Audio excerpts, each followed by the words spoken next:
கடகராசி என்பவர்களே, கடகராசியை பொறுத்த வரைக்கும் கடகராசியோடைய குணாதிசயங்கள் அப்படின்னாவே மற்றவர்களுக்கு உதவி செய்யக்கூடிய குணங்கள் அதிகமாக இருக்கக்கூடியவங்க. அவங்க நண்பர்களாக இருந்தாலும் சரி, உறவினர்களாக இருந்தாலும் சரி, அதிகமாக உதவி செய்வாங்க. ஆனால் அவங்களுக்கு கிடைச்சதோ அதில் இருக்கக்கூடிய ஏமாற்றங்கள் தான். நிறைய துரோகங்களை சந்தித்த ராசிகளில் முதன்மையாக இருக்கக்கூடியது கடகராசி தான். கடகராசியில் இருக்கக்கூடிய நபர்கள் எப்போவுமே பார்த்திங்கன்னா கஷ்டங்களை மட்டுமே அதிகமாக சந்தித்த நபர்களாக இருப்பாங்க. இவங்களுடைய கடகராசிகளுடைய குணாதிசயங்களை பற்றி பார்க்க போகலாம். அதே மாதிரி தமிழ் புத்தாண்டில் எப்படி இருக்க போகுது அப்படின்னு பார்க்கலாம். இதே போல் மே 2026 எப்படி உங்களுடைய லைஃப் இருக்க போகுது அப்படின்னு பார்க்கலாம். அது மட்டும் இல்லாமல் உங்களுடைய கருத்துக்களும் உங்களுடைய வாழ்க்கையில் இனி வரக்கூடிய ஒவ்வொரு விஷயங்களும் இனி எப்படி இருக்க போகுது அப்படின்னு மறக்காமல் நம்ம வந்து சொல்ல போகிறோம். அது எல்லாமே பார்த்துட்டு நீங்கள் கமெண்ட் செக்ஷனில் மறக்காமல் பதிவிட போகிறீங்க. இந்த கடகராசியோட குணாதிசயங்கள் அப்படின்னு பார்த்தீங்கன்னா இன்றைக்கி நம்ம பார்க்க போகிறது கடகராசியினுடைய வாழ்க்கை குணம், அவங்களுக்கு 2026 என்ன மாற்றங்கள் வரப்போகுது அப்படிங்கிற எல்லாத்தையும் பார்க்க போகிறோம். கடகராசி அப்படிங்கிறது சந்திரன் ஆட்சி செய்யக்கூடிய ராசி அப்படின்னு சொல்லுவாங்க. இதனால் இந்த ராசிக்காரர்களுக்கு மன உணர்ச்சி, பாசம் எல்லாத்துலேயுமே வந்து ரொம்ப அதிகமாகவே வந்து சென்சிட்டிவாக இருப்பாங்க. ரொம்ப சென்சிட்டிவ். ஒரு விஷயத்தை பாசம் வச்சாலும் ரொம்ப அதிகமாக இருக்கும், மனசுன்னு ரொம்ப அதிகமாக இருக்கும், உணர்ச்சியும் ரொம்ப அதிகமாக இருக்கும். இது எல்லாமே ரொம்ப சென்சிட்டிவாக இருக்கும். இதில் முக்கிய குணங்கள் அப்படின்னு பார்க்கும்போது ரொம்ப வந்து பார்த்திங்கன்னா உணர்ச்சி வசப்பட்டவங்களாக இருப்பாங்க. உணர்ச்சி வசம் அப்படிங்கிறது எந்த மாதிரி இருக்கும்? யாராவது ஒரு வார்த்தை சொல்லிட்டாங்க அப்படின்னா ரொம்ப உணர்ச்சி வசப்பட்டுருவாங்க. சொன்னாலும் மனசில் வச்சுட்டு அதை வந்து அப்படியே ஒரு மாதிரி உள்ளே வந்து அலம்பிகிட்டே இருப்பாங்க. அதே போல் வெளியில் காட்டாமல் இருப்பாங்க. இவங்களுக்கு ஒரு கஷ்டம் இருக்குது, இல்லை ஏதாவது ஒரு உணர்ச்சி வசப்பட்டாங்க அப்படின்னா அதை வெளியே காட்ட மாட்டாங்க, உள்ளுக்குள்ளேயே வந்து சரி பண்ணிக்குவாங்க. 1-2 வார்த்தையால் அப்படியே வெளிப்படுத்துறதுக்கு விரும்புவாங்க. அந்த வார்த்தையுமே சரியான பலன் அடிக்கலை அப்படின்னா நார்மலாக விட்டுருவாங்க. குடும்ப பாசம் ரொம்ப அதிகம். ஏன்னா குடும்பம் தான் அவங்களோட உலகம் அப்படின்னு அவங்களோட மனநிலையில் ஃபிக்ஸ் பண்ணிட்டாங்க. அம்மா, அப்பா, குழந்தைகள் இவங்க தான் இவங்களுடைய பலம் அப்படின்னு இவங்களாவே மைண்டில் ஃபிக்ஸ் பண்ணிகிட்டு இருப்பாங்க. ஆனால் உண்மையை சொல்ல போனால் அதுதான் எங்களோட மிகப்பெரிய பலம் அப்படின்னு சொல்லுவாங்க. ஆனால் காலத்தினுடைய கட்டாயத்தினால கடகராசிக்கு அது வந்து பெருசாக ஒன்று இது பண்ணுறதில்ல. கொஞ்சம் தள்ளி இருந்து தான் எங்களோட லைஃப் வந்து மெயின்டைன் பண்ணுற மாதிரியே இருக்கும். தாய் தந்தையராக இருக்கட்டும், இல்லை மற்றவங்களாக இருக்கட்டும், ஒரு சிலருக்கு. இதில் சிலருக்கு வந்து பெற்றோர்களோடய இருக்கக்கூடிய சில ஜாதகமும் இருக்குது. அது வந்து தசாபுத்தின்பால் செக் பண்ணால் அதை வந்து கண்டுபிடிச்சி சொல்லிடலாம். அதே போல் மெமரி பவர் அப்படின்னு சொல்லுவாங்க, நினைவாற்றல் அதிகமாக இருக்கக்கூடிய ராசிகளை இந்த கடகராசி ஒன்று. பழைய சம்பவங்களை மறக்க மாட்டாங்க, அவ்வளோ சீக்கிரம் என்கிட்ட மறக்க மாட்டாங்க. ஒருத்தர் செஞ்ச விஷயத்தையும் மறக்க மாட்டாங்க. நல்லது கெட்டது ரெண்டையும் நினைவில் வச்சுருப்பாங்க. இது வந்து உங்களுக்கு ப்ளஸ்ன்னு சொல்லலாம், ஒரு வகையில் அது உங்களுக்கு மைனஸ்ன்னு சொல்லலாம். ரொம்ப உள்ளேயே போட்டு ஸ்ட்ரெஸ் பண்ணுற மாதிரி உங்களுக்கு இருக்கும். அந்த மாதிரி சில விஷயங்களும் உங்களுக்கு வந்து இருக்கும். பாதுகாப்பு மனப்பான்மை கொஞ்சம் அதிகம் அப்படின்னு சொல்லலாம். தங்களையும் தங்களுக்குடையவர்களையும் காப்பாற்றக்கூடிய தன்மை, ஒருத்தர் மேலே ஒரு ப்ரொடெக்டிவாக இருப்பீங்க. இவங்க ஒய்ஃபாக இருக்கட்டும், குழந்தையாக இருக்கட்டும், இல்லை ஹஸ்பண்டாக இருக்கட்டும், உங்களோட தாய் தந்தையாக இருக்கட்டும், ரொம்ப ப்ரொடெக்டிவாக இருப்பீங்க. பார்த்து பத்திரமா இருங்க, இப்படி இருங்க, அப்படி இருங்க அப்படின்னு இருந்துகிட்டே இருப்பீங்க. ஒரு ப்ரொடெக்டிவ் ஷீல்டு மாதிரி இருப்பீங்க. இது வந்து அவங்களுக்கு கொஞ்சம் இரிட்டேட்டிங்காக கூட போய் முடியலாம். ஆனால் நீங்கள் வந்து பாசம் வைக்கிறீங்க அப்படிங்கிறது உங்களுக்கு நல்லாவே தெரியும். மூடிய மனம், ரிசர்வ்டு நேச்சர் அப்படின்னு சொல்லுவாங்க. எல்லாரிடமும் ஓப்பனாக பேச மாட்டீங்க. கொஞ்சம் யோசித்து கொஞ்சம் அப்படியே நிதானமாக 1-2 வார்த்தையை மட்டும் வச்சுட்டு, முன்னாடி சொன்னது தான், 1-2 வார்த்தையை மட்டும் வச்சுட்டு இந்த மாதிரியே சொல்லக்கூடிய குணாதிசயம் கொண்டவர்கள் இந்த கடகராசிக்காரர்கள். நம்பிக்கை வந்த பிறகு தான் முழுமையாக ஓப்பனாக பேசுவீங்க. அது வரைக்கும் என்கிட்ட பெருசாக யார்ட்டையும் பேசவே மாட்டீங்க. அதே போல் நெகட்டிவ் ட்ரைட்ஸ் அப்படின்னு பார்த்தீங்கன்னா உங்களுக்கு ஓவர் திங்கிங் ரொம்ப அதிகம். ஏன்னா மைண்டில் போட்டு நிறைய குழப்பிக்கிறதுனால ஓவர் திங்கிங் ரொம்ப அதிகம். மூட் ஸ்விங் கொஞ்சம் அதிகம் அப்படின்னே சொல்லலாம். மூட் ஸ்விங்கை மட்டும் கொஞ்சம் சரி பண்ணிட்டீங்க அப்படின்னா உங்களோட லைஃப்பில் மிகப்பெரிய ஒரு அச்சீவ்மெண்ட் இது பண்ணலாம். பாஸ்ட்டை விட்டுட்டு உங்கள் பொழப்பை பார்க்க ஆரம்பிச்சிங்கன்னா லைஃப் நல்லா போகும். ஆனால் பாஸ்ட்டை விட முடியாமல் இருக்கிறது தான் உங்களுக்கு ஒரு மிகப்பெரிய மைனஸ் அப்படின்னு சொல்லுவாங்க. சில நேரங்களில் சுயநலம் போல் தோன்றலாம். இருந்தாலும் சில விஷயங்கள் நீங்கள் பண்ணுறது உங்களுக்கும் சரி மற்றவர்களுக்கும் சரி சில சுயநல விஷயங்களாகத்தான் தென்படுது அப்படிங்கிறது வேறு வழியெல்லாம் ஒத்து தான் ஆகணும். அதே போல் கடகராசிக்காரர்கள் மனசு நல்லது. அதே போல் இந்த மனசை புரிஞ்சுக்கணும் அப்படிங்கிறது நீங்கள் விரும்புகிறீங்க. ஆனால் மற்றவங்க அதை புரிஞ்சிக்க மாட்டாங்க. உங்கள் மனசு நல்லது தான், அது நல்லதுன்னு மற்றவங்களுக்கு தெரியணும் அப்படின்னு நீங்கள் வந்து எஸ்டாப்ளிஷ் பண்ணுறது வந்து தப்பாக போயிருதில்ல. ஸோ அதனால் நீங்கள் வந்து உங்களோட ஒர்க்கை பார்க்க ஆரம்பிச்சிங்க அப்படின்னாவே போதுமானது. மோஸ்ட்லி இப்படியே தான் போயிட்டுருக்கும் கடகராசிக்காரர்களுக்கு. மற்றவங்கிட்ட நிரூபிக்கணும் அப்படிங்கிற ஆற்றலோ அதுக்கான வேலைப்பாடோ நீங்கள் வந்து கொடுக்க மாட்டீங்க. சரி சார், இந்த 2026 தமிழ் புத்தாண்டு உங்களுக்கு எப்படி இருக்க போகுது கடகராசிக்கு? மே மாதத்தை அப்புறமேட்டு பார்க்கலாம். தமிழ் புத்தாண்டு ஓவராலாக எப்படி இருக்க போகுது அப்படின்னு தெரிஞ்சுக்கணும் அப்படின்னா, இப்போ வந்து பார்த்திங்கன்னா இந்த ராசிக்காரர்களுக்கு இந்த ஆண்டு முக்கியமான தீம் மாதிரி சொல்லணும் அப்படின்னா மாற்றங்கள் ப்ளஸ் மன உறுதி ப்ளஸ் புதிய ஆரம்பங்கள். இதுதான் வந்து உங்களுக்கு முக்கியமான ஒரு தீம் அப்படின்னு சொல்லக்கூடியது. வேலை, தொழில் இதெல்லாம் எப்படி இருக்க போகுது அப்படின்னா 2026 ஆரம்பத்தில் சற்று குழப்பத்தோடு இருக்கேன். கொஞ்சம் குழப்பமாக தான் ஆரம்பிக்கும். அந்த தமிழ் புத்தாண்டோட ஆரம்பத்தில் கொஞ்சம் குழப்பம் இருக்கத்தான் செய்யும். ஆனால் ஏப்ரலுக்கு பிறகு இந்த மே மாதம் முன்னேற்றம் தொடங்கும். ஏப்ரலுக்கு பிறகு உங்களுக்கான முன்னேற்றம் தொடங்கும். வேலை மாற விரும்புவோருக்கு நல்ல வாய்ப்பு கிடைக்குது. கொஞ்சம் அப்படியே ஸ்டெப் எடுக்க ஆரம்பிச்சிங்க அப்படின்னா நல்ல வாய்ப்பு கிடைக்குது. ஐடி, பிஸ்னஸ், அரசு வேலை எல்லாத்துலேயுமே வந்து பார்த்திங்கன்னா கிராஜுவல் க்ரோத் இருக்கும். நல்ல ஒரு கிராஜுவலாக ஒரு க்ரோத் வந்து உருவாகிட்டே வந்துகிட்டே இருக்கும். கொஞ்சம் பொறுமையாக நிதானமாக பண்ணிங்க அப்படின்னா நன்மைக்கான வாய்ப்புகள் ரொம்பவே அதிகம். பேசும்போது நீங்கள் காத்திருந்த அந்த சேஞ்ச் வந்து இந்த வருடம் கிடைக்கும். நீங்கள் காத்துட்ருந்த சேஞ்ச் இந்த டைம் கண்டிப்பாக கிடைக்குது. அதுக்கு தகுந்த மாதிரி கொஞ்சம் செயல்படுங்க. அதே போல் பணம் வருவது இருக்கும், ஆனால் சேமிக்க முடியாத நிலை இருக்கும். அன்எக்ஸ்பெக்டட் செலவுகள், மெடிக்கல், ஃபேமிலி இந்த மாதிரி விஷயங்களில் கொஞ்சம் அன்எக்ஸ்பெக்டட் செலவுகள் இருக்கிறதான வாய்ப்புகள் ரொம்ப அதிகம். ஸோ அதனால் அதை மட்டும் கொஞ்சம் பார்த்து பக்குவமாக பண்ணிட்டீங்க அப்படின்னா ரொம்ப நல்லது. உங்களுக்கு ஆலோசனை அப்படின்னு சொல்லணும் அப்படின்னா, உங்கள்கிட்ட ஆலோசனை சொன்னாலும் நீங்கள் கேட்க மாட்டீங்க. இருந்தாலும் சேவ் பண்ணுங்கள், இல்லாட்டி கஷ்டம். அதனால் கொஞ்சம் சேவ் பண்ணி வச்சிட்டிங்க அப்படின்னா கஷ்டம் வராமல் இருக்கும். அதை மட்டும் மைண்டில் நல்லா ஞாபகம் வச்சுக்கோங்க. கடகராசிக்காரர்கள் சொன்னால் ஏற்றுக்கக்கூடியவங்க தான், ஆனால் ஒரு சில டைமில் இங்கே வந்து மைண்டில் போட்டுக்க மாட்டாங்க. இந்த டைம் நீங்கள் கண்டிப்பாக மைண்டில் போட்டே ஆகணும் அப்படிங்கிற ஒரு காலகட்டத்தில் இருக்கிறீங்க. அதனால் மைண்ட் நல்லா கிளியராக நோட் பண்ணிக்கோங்க. செலவை மட்டும் கம்மி பண்ணிக்கோங்க. தேவையில்லாத செலவு அப்படின்னு நீங்கள் நினைக்கக்கூடிய விஷயத்தெல்லாம் வந்து நீங்கள் நார்மலாக செலவு பண்ணிடுறீங்க. ஒரு விஷயத்துக்கு செலவு பண்ணுறீங்க, எது முக்கியம் எது முக்கியம் இல்லை அப்படின்னு உங்களுக்கு தெரியறதில்ல.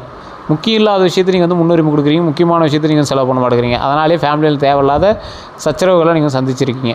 இப்போ இந்த குடும்ப உறவுகள்லாம் பார்த்திங்கன்னா, குடும்பத்தில் சிறிய மிஸ் அண்டர்ஸ்டாண்டிங்ஸ்லாம் உங்களுக்கு இருக்கும் கண்டிப்பாக. அதெல்லாம் நீங்கள் கொஞ்சம் பார்த்து நிதானமாக தான் பண்ணி ஆகணும். ஆனாலும் வருடத்தோட 2வது பாதியில் சரியாகும். வருடத்தோட 2வது பாதினா என்ன, ஜனவரிக்கு மேலே சரியாகும்.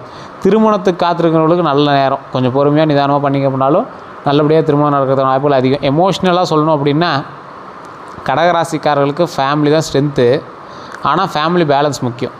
ஃபேமிலி தான் ஸ்ட்ரென்த்து, ஆனால் ஃபேமிலியில் பேலன்ஸ் முக்கியம் அப்படிங்கிறத மைண்டில் நல்லா ஞாபகம் வச்சுக்கணும். உங்களுக்கான மனநிலை எப்படி இருக்க போகுது அப்படின்னா, ஆன்சைட்டி அதிகமாக இருக்கக்கூடிய தருணமாக இருக்குது. நல்லா தூங்கி எழுந்திரிங்க. தேவையில்லாத ஸ்ட்ரெஸ்ஸை மைண்டுக்குள்ளே போட்டுக்காதீங்க. சில நேரங்களில் லோன்லினஸாக ஃபீல் ஆகலாம். இருந்தாலும் அதெல்லாம் கொஞ்சம் நிதானமாக பண்ணிங்க அப்படின்னா ரொம்பவே நல்லது. அந்த லோன்லினஸாக இருக்கும்போதெல்லாம் நீங்கள் போய் ஏதாவது கோயிலுக்கு போயிட்டு வந்துருங்க. இல்லைனா ஒரு 4 பேர்த்துட்டு ஃப்ரெண்ட்ஸ்கிட்ட போய் பேசுங்க. ஃப்ரெண்ட்ஸ் அவ்வளோவா இல்லை அப்படின்னா ஒரு கடையில் போய் ஒரு டீ கடையில் உட்காருங்க. ஒரு 4 பேர் சுற்றி பேசுகிற இடத்துல நீங்கள் உட்காருங்க. அது உங்களுக்கு மைண்டு ஃப்ரீயாக இருக்கும். ஒரு கோயிலுக்கு போய் உட்காருங்க. ஒரு 4 பேர் சுற்றி சாமி வீட்டு கும்பிட்டுட்டு கோயிலுக்கு போய் உட்காருங்க. அமைதியாக இருக்கும். கோயிலுக்கு போனால் நீங்கள் அழுகக்கூடாது. அதுதான் உங்களுக்கு மிகப்பெரிய ஒரு ப்ளஸ் பாயிண்ட். அழுகவே கூடாது. கோயிலுக்கு போய் நீங்கள் ஃபீல் பண்ணி கும்பிட்றீங்க அப்படின்னா தயவுசெய்து அழுதுறாதீங்க. குலதெய்வ கோயிலாக இருந்தாலும் சரி, இல்லை உங்களுடைய ஃபேவரட் கோயில் தெய்வமாக இருந்தாலும் சரி, எந்த கோயிலாக இருந்தாலும் தயவுசெய்து அழுகாமல் இருந்தீங்க அப்படின்னா மிகப்பெரிய நன்மை உண்டு அப்படிங்கிறது மைண்டில் ஞாபகம் வச்சுக்கோங்க. சொல்யூஷன் வந்து மெடிடேஷன், ஸ்பிரிச்சுவல் ஆக்டிவிட்டீஸ் கண்டிப்பாக பண்ணிங்க அப்படின்னா நல்ல சொல்யூஷன் கிடைக்கும், நல்ல ஒரு இம்ப்ரூவ்மெண்ட் இருக்கும்.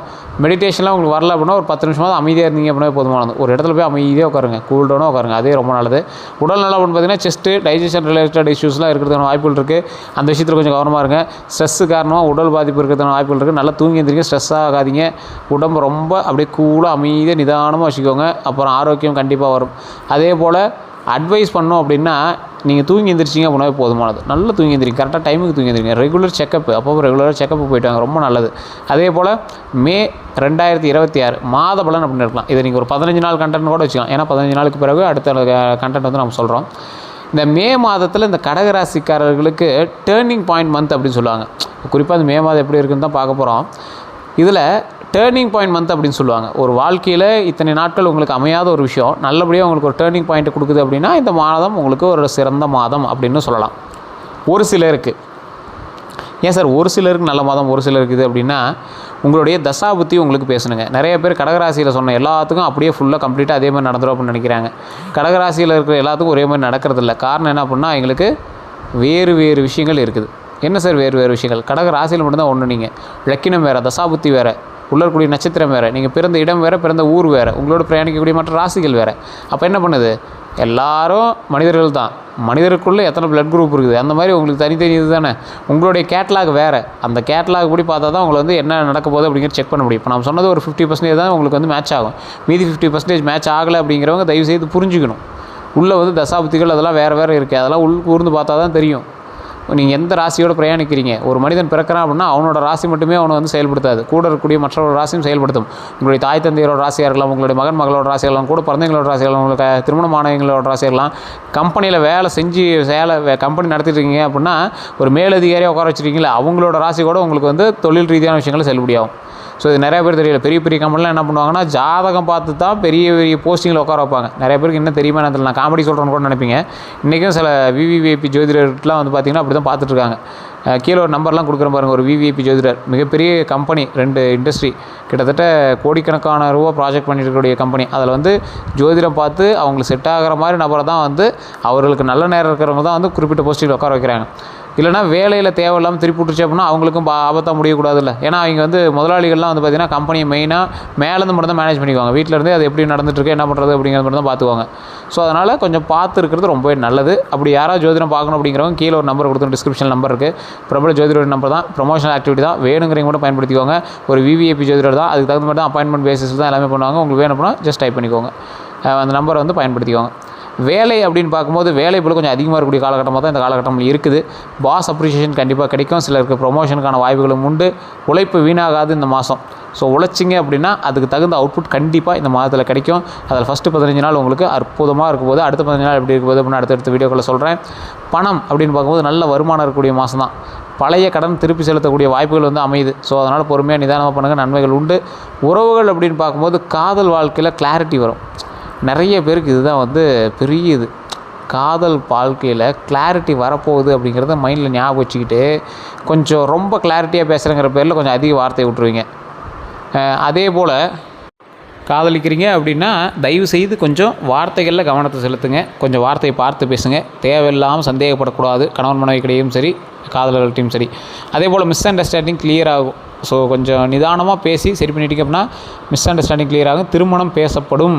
உங்களுடைய காதல் வாழ்க்கையில் திருமணம் பேசுகிறதுக்கான வாய்ப்புகள் கொஞ்சம் அதிகமாகவே இருக்குது. இந்த டைம் உங்களோட மனநிலை வந்து பார்த்திங்கன்னா கான்ஃபிடன்ஸ் அதிகரிக்கக்கூடிய ஒரு மனநிலையாக இருக்கும். உங்கள் மேலே ஒரு நம்பிக்கை வந்துடும் உங்களுக்கு. ஸோ அதனால் கான்ஃபிடன்ஸ் அதிகமாகக்கூடிய ஒரு மனநிலையாக தான் அமையப்போகுது.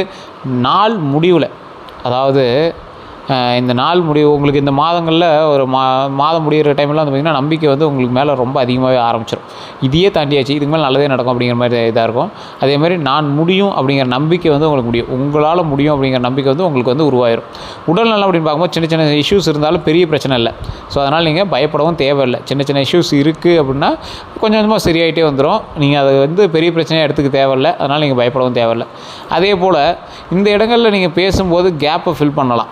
ஒவ்வொரு இடத்துலையும் நீங்கள் வந்து உங்களுடைய லைஃப்பில் இதை வந்து ஒரு லைஃப் பார்ட்டாக நீங்கள் வந்து மைண்டில் வச்சுக்கோங்க. ஒரு கேப்பு வந்து உங்களுக்கு விழுகுது அப்படின்னா அந்த இடத்துல நீங்கள் போய் இறை வழிபாடு பண்ணுறது ரொம்ப முக்கியம்.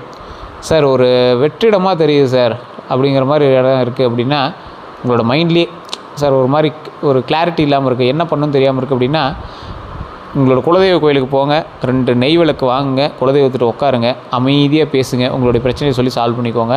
அழுதுறாதீங்க, அழுகாமல் பேசுங்க. கிரியேட் ஆகக்கூடிய ஒரு இடம் குலதெய்வத்தினுடைய இடம். ஸோ அதனால் அந்த இடத்துல மட்டும் கொஞ்சம் நிதானமாக பண்ணிங்க அப்படின்னா ரொம்ப நல்லது. உங்களோட வாழ்க்கையிலேயே இது போல் நடந்திருக்கா அப்படின்னு ஒரு டைம் யோசிங்க. உங்களுடைய வாழ்க்கையில் இப்போ நான் சொன்ன விஷயங்கள் மாதிரி நடந்திருக்கா அப்படிங்கிறத மறக்காமல் கமெண்ட் செக்ஷனில் பதிவிடுங்க. நான் ஒரு விஷயம் சொல்கிறேன், ஞாபகம் வச்சுக்கோங்க. இந்த கடகராசிக்காரர்களுக்கு தாய் தந்தையராலேயோ அல்லது குடும்பத்தாலேயோ ஒரு மிகப்பெரிய அவமானம் நடந்திருக்கும். அப்படி உங்கள் வாழ்க்கையில் நடந்திருக்கா அப்படின்னு மறக்காமல் சொல்லுங்கள். அதே போல் இப்போ நான் சொல்லக்கூடிய விஷயங்கள் எதெல்லாம் உங்களோட லைஃப்பில் மேட்ச் ஆகிருக்கு அப்படின்னு பாருங்கள். இது நடந்திருக்கிறவங்க மட்டும் நான் அடுத்து சொல்லக்கூடிய விஷயத்தை பாருங்கள். உங்களுக்கு திருமண வாழ்க்கையிலையோ அல்லது திருமணம் ஆகாமையோ ரொம்ப ஏதோ ஒரு பெண்கள்னால ஒரு பிரச்சனையோ இல்லை பெண்கள் வந்து உங்களோட லைஃப்பில் வராதனால ஒரு பிரச்சனையோ ரொம்ப இழுத்து ஜாதகம் வந்து இந்த ஜாதகம் அந்த ஜாதகம் அந்த ஜாதகம் இந்த ஜாதகம் அந்த மாதிரி ஜாதகத்தின் விஷயமா இந்த மாதிரி விஷயங்கள் மூலமாக உங்களுக்கு வந்து ரொம்ப தள்ளி போன விஷயங்கள் இருக்கா? பெண்களால் ஒரு விஷயங்கள் வந்து உங்களுக்கு தள்ளி போயிருக்கும். அது திருமணமாக இருக்கலாம், குழந்தையாக இருக்கலாம். இல்லை பெண்கள் திருமணம் ஆன பிறகு ஏதோ உங்களுக்கு வரக்கூடிய ஒரு நன்மை வந்து தள்ளி போயிருக்கும். அது உங்களோட ஜாதகம் வந்து மேட்ச் ஆகிருக்கும். அதாவது ஜாதகத்தில் ஏதோ தோஷம் தாங்க, ஜாதகம் வந்து சரியான ஜாதகம் கையில் இல்லை, ஜாதகத்தை 2 டைம் மாற்றினாங்க 3 டைம் மாற்றினாங்க, இந்த மாதிரி விஷயங்கள் உங்களோட லைஃப்பில் நடந்திருக்கா அப்படிங்கிறது மறக்காமல் கமெண்டில் சொல்லுங்கள். இது மறக்காமல் சொல்லுங்கள். அதே போல் சொல்லிட்டு இந்த வீடியோ மறக்காமல் உங்களோட நண்பர்களுக்கும் பகிருங்க. ஒரு கடகராசிக்காரர்களுக்கு ஒரு ஸ்ட்ரகிள் ஸ்டோரியே இருக்குதுங்க. ஒரு வாழ்க்கையில் ஒரு மனுஷன் வந்து உருவாகும் போது ஒவ்வொருத்தருக்கும் அது இதுன்னு நடக்கும். ஆனால் அந்த கடகராசிமாரனுக்கு மட்டும் கொஞ்சம் ஆப்போசிட்டாகவே தான் நடந்திருக்கும். அவன் பிறக்கிறதுலேருந்து அவனோட ஃபேமிலி அவன் பார்த்துக்கிறதுலேருந்து அவன் ஃபேமிலி பார்த்துக்கிறதுலேருந்து அதுக்கப்புறம் அவனோட குழந்தை பேர்லேருந்து அவனோட திருமணத்துலேருந்து எல்லாமே கொஞ்சம் அவனுக்கு கொஞ்சம் ஒரு மாதிரியாக தான் இருக்கும். ஸோ உங்களுக்கு வந்து கொஞ்சம் ஓவர் கம் பண்ணுவீங்க. ஒரு விஷயத்தை வந்து கொஞ்சம் ஓவர் கம்மாக வெளியே வந்து பண்ணுவீங்க. அதிக நாள் நீங்கள் வீட்டில் சாப்பிட்டதோடு வெளியே சாப்பிட்டதும் அதிகமாக இருக்கும். சரி, இந்த ராசிக்காரர்களுக்கு பேஷன்ஸும் ப்ளஸ் எமோஷனல் பேலன்ஸும் தான் சக்ஸஸ் கொடுக்கும். உங்களுக்கு பொறுமையும் உங்களுடைய நிலைப்பாடுகளை கொஞ்சம் சமமாக வச்சுக்கிறது தான் உங்களுக்கு வந்து சக்ஸஸ் கொடுக்கும். அதை மட்டும் மைண்டில் ஞாபகம் வச்சுக்கோங்க. மொத்தத்தில் பார்த்திங்க அப்படின்னா 2026 கடகராசிக்காரர்களுக்கு ஒரு டிரான்ஸ்ஃபர்மேஷனான இயர் இந்த வருடம். ஆரம்பத்தில் கொஞ்சம் ஸ்லோவாக தான் இருக்கும், நடுப்பகுதியில் இம்ப்ரூவ்மெண்ட் தெரியும், இறுதியில் சக்ஸஸ் உண்டு. அதை மட்டும் மைண்டில் நல்லா ஞாபகம் வச்சுக்கோங்க. நம்பிக்கை இருந்தால் கடகராசிக்காரர்கள் எந்த சவாலையும் ஜெயிக்க முடியும் அப்படிங்கிறத மைண்டில் நல்லா ஞாபகம் வச்சுக்கோங்க. இந்த ராசிக்காரர்களுக்கு நான் முன்னாடியே சொன்ன ஒரு விஷயம் தான், தயவு செய்து குலதெய்வ வழிபாடு பண்ணுங்கள். குலதெய்வ வழிபாடுனால தான் ரொம்ப உங்களுக்கு முக்கியம். ஆன்மீகத்தில் கண்டிப்பாக உங்களோட ஈடுபாடு இல்லை அப்படின்னாலும் ஒரு சமயத்தில் உங்களுக்கு கொண்டு போய் ஈடுபாடு வைக்கிறோம். அந்த டைமில் நீங்கள் வந்து குலதெய்வத்துக்கு என்னெல்லாம் செய்ய முடியுமோ அதை செய்யணும் அப்படின்னு நினைப்பீங்க. 2 நெய் விளக்கு வாங்கி உங்களுடைய குலதெய்வம் பெண் தெய்வமாக இருந்தால் மல்லிகைப்பூ வாங்கி வைங்க. ஆண் தெய்வமாக இருந்தால் மலர் வாங்கி, எந்த ஒரு மலராக இருந்தாலும் சரி கடவுளுக்கு ஏற்ற மலர்களாக வாங்கி வச்சு பூஜை பண்ணுங்கள். ஒருவேளை அந்த இடத்துல சாப்பாடு போடுங்க, அது ரொம்ப நல்லது. அது ஒரு 10 பேருக்காக இருக்கட்டும், 5 பேருக்காக இருக்கட்டும், ஒரு 2-3 பேருக்காக இருக்கட்டும், பொங்கல் மட்டும் செஞ்சு ஒரு டேக்ஸாவில் செஞ்சு கொடுக்குற சாப்பிட்னா ரொம்ப நல்லது. சக்கரை பொங்கலாக வச்சு கொடுங்க. அங்கே இருக்கக்கூடிய ஒரு 10 பேர் சாப்பிட்டோம், மனதார வேண்டுட்டோம். அந்த குலதெய்வத்திட்டு போய் அமைதியாக உட்காந்து உங்களுக்கு தேவையான விஷயங்களை சொல்லி பேசுங்க. பிரச்சனை எல்லாமே சால்வ் பண்ணி வைப்பாங்க. அதே போல் இந்த ராசிக்காரர்களுக்கு மிகப்பெரிய யோகம் தரக்கூடிய காலங்களாக வரக்கூடிய காலங்கள் அமைய போகுது. அதில் என்ன ஒரு ப்ளஸ் பாயிண்ட் அப்படின்னா, இந்த ராசிக்காரர்கள் கந்திஷ்டி விழுகிற அளவுக்கு வாழ போகிறாங்க.